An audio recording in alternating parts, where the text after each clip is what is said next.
Principles of internal criticism. The following are, in brief, the main principles of internal criticism. A. Do not read into earlier documents the conceptions of later times.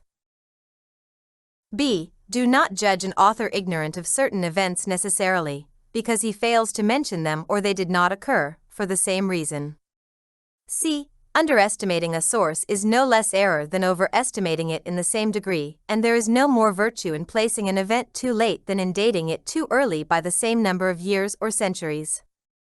D. A single true source might establish the existence of an idea, but other direct, competent independent witnesses are required to prove the reality of events or objective facts. E. Identical errors prove the dependence of sources on each other or a common source. 1. If witnesses contradict each other on a certain point, one or the other may be true or both may be in error.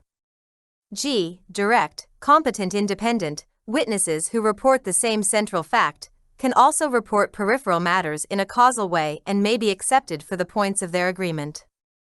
H. Official testimony, oral or written, must be compared with unofficial testimony, whenever possible, for neither one nor the other is alone sufficient.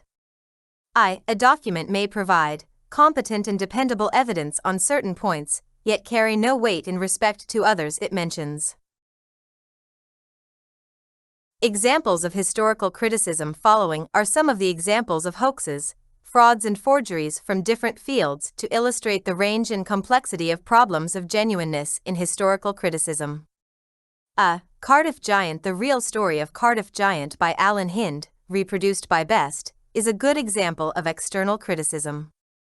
The Cardiff Giant was a figure of a man weighing about 3,000 pounds, found in 1869, buried 3 feet under the surface of a farmer's field near Cardiff, New York, about 13 miles south of Syracuse.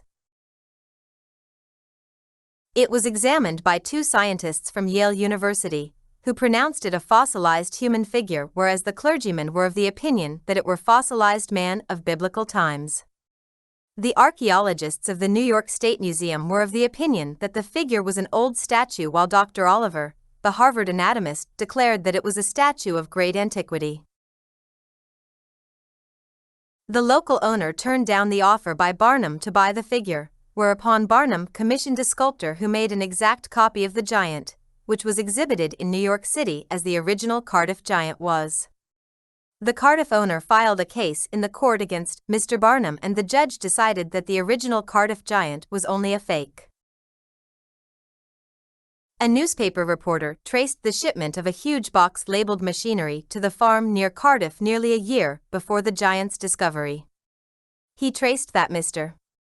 Hull had acquired a huge block of gypsum at Iowa and had shipped a box labeled machinery weighing exactly what the block of gypsum had weighed to Chicago. From Hotel Railroad and Drayage Company records, he traced the shipment to a barn in the 900 block of North Clark Street in Chicago. The owner of the barn confessed his part in the scheme, and it was investigated that Mr. Hull, a stone cutter, had fashioned the figure. It was revealed that Mr. Hull, while visiting his sister in Iowa, heard that a clerk, while preaching about the 6th chapter of Genesis, had described the giants in earth, mentioned their seeing it chance to make money. Hull planned to the giant and secretly planted it in the ground of his cousin and accidentally discovered it while digging a new well with the help of well diggers. The clergymen and the experts made claims in controversy.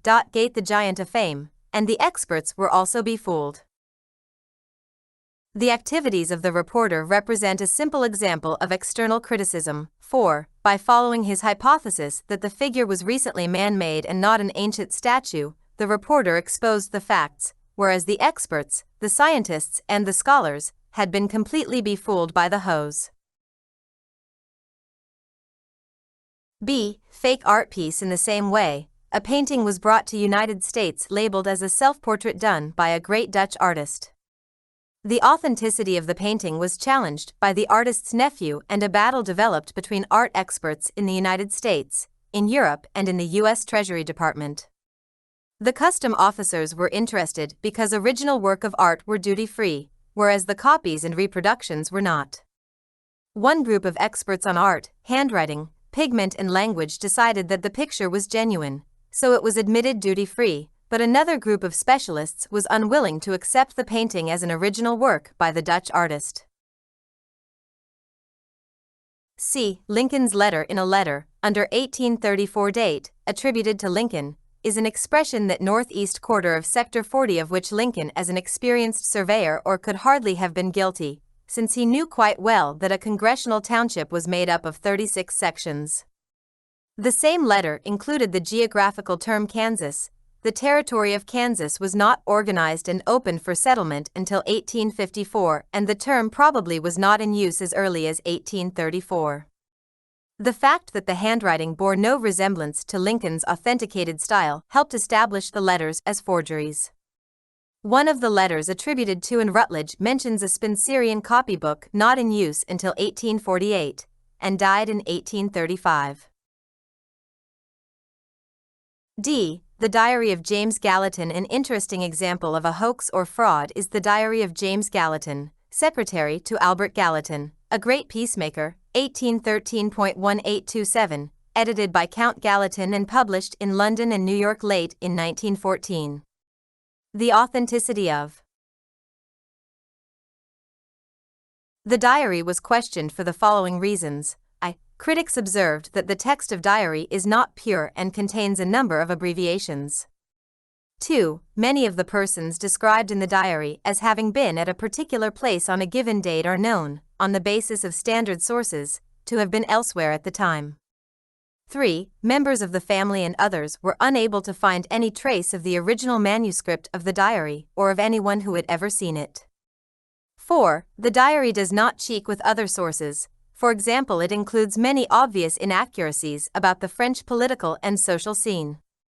V. There are many discrepancies in the matters of dates and events. The author of the fraud was Count Gallatin, who singed its preface.